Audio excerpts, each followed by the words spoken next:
آج ہم آپ کو تاریخ کا ایک بہت ہی تکلیف دہ واقعہ سناتے ہیں. اس کے کچھ حصے تو آپ جانتے ہیں، لیکن کس طرح ایک فرد کی حماقت اور جہالت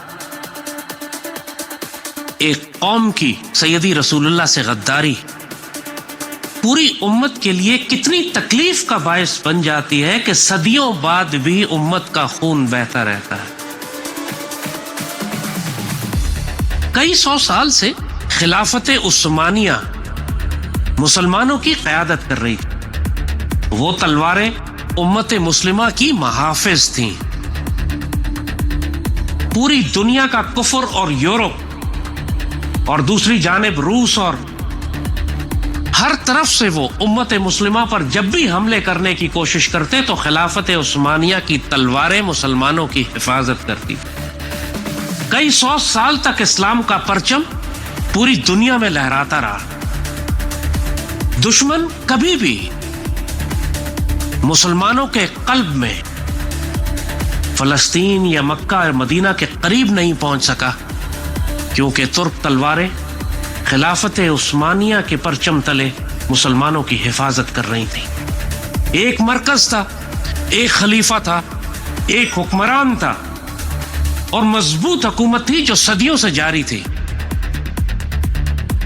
اب ظاہر ہے کہ کفار نے، یہودیوں نے، صلیبیوں نے جب مسلمانوں کے قلب پر پہنچنا تھا، فلسطین پر قبضہ کرنا تھا، تو اس کے لیے ضروری تھا کہ پہلے خلافت عثمانیہ کو تباہ کیا جائے.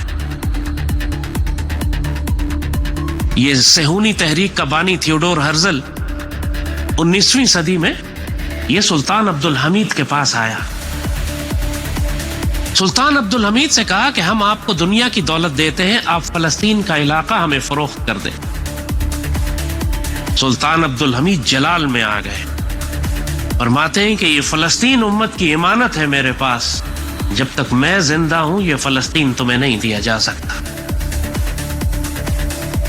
اب اس کے بعد یہودیوں کے پاس اور کوئی راستہ نہیں تھا سوائے اس کے کہ خلافت عثمانیہ کو پہلے تباہ کریں اور اس کے بعد فلسطین پر قبضہ کریں.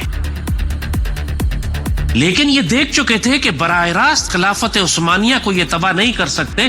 کئی سو سال سے یہ کوشش کر رہے تھے. سلطان محمد فاتح نے قسطنطنیہ تو 1453 میں 1453 میں قبضہ کیا تھا، یورپ میں داخل ہو گئے تھے. پھر 15ویں صدی، 16ویں، 17ویں، 18ویں صدی تک خلافت عثمانیہ کمزور ضرور ہو گئی تھی. اس کو یورپ میں سک مین آف یورپ کہتے تھے، لیکن اس کے باوجود وہ اتنی مضبوط تھی کہ دشمنوں میں یہ استطاعت اور طاقت نہیں تھی کہ وہ فلسطین یا شام کا علاقہ اپنے قبضے میں لے سکتے. اس کے لیے ضروری تھا کہ خلافت عثمانیہ کے اندر بغاوت بھڑکائی جائے، قومیت اور لسانیت کے بنیاد پر ترک مسلمانوں کے خلاف، خلافت کے خلاف بغاوت کرائی جائے. اور اس کام کے لیے لارنس آف اریبیا کو بھیجا گیا، جس نے شریف مکہ سے وعدہ کیا. مکہ کا عرب گورنر تھا، اس سے وعدہ کیا کہ، اور الفاظ ذرا غور کریں، وہی الفاظ آج آپ سنتے ہیں چاروں طرف اپنے اطراف میں، کیونکہ ان کفار کی پلے بک، ان کی ٹیکسٹ بک ایک ہی ہے. اس وقت انہوں نے جا کے شریف مکہ سے کہا کہ ترکوں نے تمہارے اوپر قبضہ کیا ہوا ہے، تمہارے وسائل لوٹ رہے ہیں، تم کو غلام بنا کر رکھا ہوا ہے، آؤ ہم تم کو آزادی دلاتے ہیں، آزادی، اور تم کو ہم ایک عرب سلطنت بنا کر دیں گے. عرب دنیا کی ایک حکومت ہوگی جس پر عرب حکومت کریں گے، اور تم کو ہم اس کا بادشاہ بنائیں گے. سب جھوٹے وعدے، وہی وعدے جو شیطان کرتا ہے لوگوں کے ساتھ.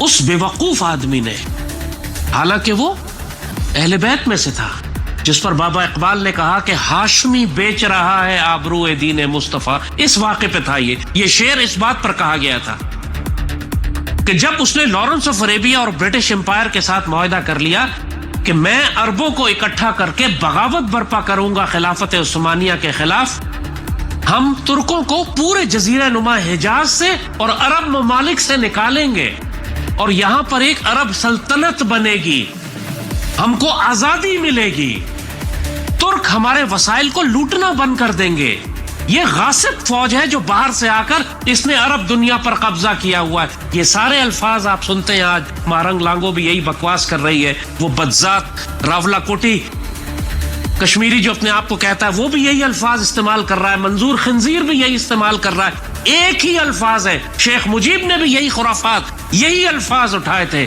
آزادی, پنجاب پاکستان ہمارے وسائل لوٹ رہا ہے. یہ بغاوت کروائی عرب ریولٹ جسے کہتے ہیں تاریخ میں. شام سے لے کر یمن تک ہر جگہ پہ ایک بغاوت برپا کی گئی. جہاں جہاں ترک مسلمان فوجیں تھیں جو اس پوری عرب دنیا کی حفاظت کر رہی تھی, ان پر حملے عربوں نے کیے, انگریزوں نے نہیں. اندر سے حملے کیے گئے. انگریزوں نے تو صرف باہر سے سپورٹ دی, جس پر بابا اقبال نے کہا تھا کہ خاک و خون میں لٹ رہا ہے ترکمان سخت کوش. آج آپ دیکھیں تو یمن کے سرحد کے پاس سے لے کر شام تک پورے ریگستان میں ترک مسلمانوں کی قبریں موجود ہیں آج بھی, جن کے قافلوں کو اوپر ایمبوش کیا گیا, بالکل اسی طرح جس طرح بلوچستان میں آج پاکستان آرمی کے قافلوں کو ایمبوش کیا جاتا ہے. اور بلوچستان لبریشن آرمی کے خنزیر وہی آزادی کا نعرہ لگا کے کہ جو ہندو مشرکوں اور یہودیوں نے ان سے کہا ہے کہ ہم تمہیں بلوچستان میں آزادی دلوائیں گے, بالکل یہی بغاوت 100 سال پہلے کروائی گئی.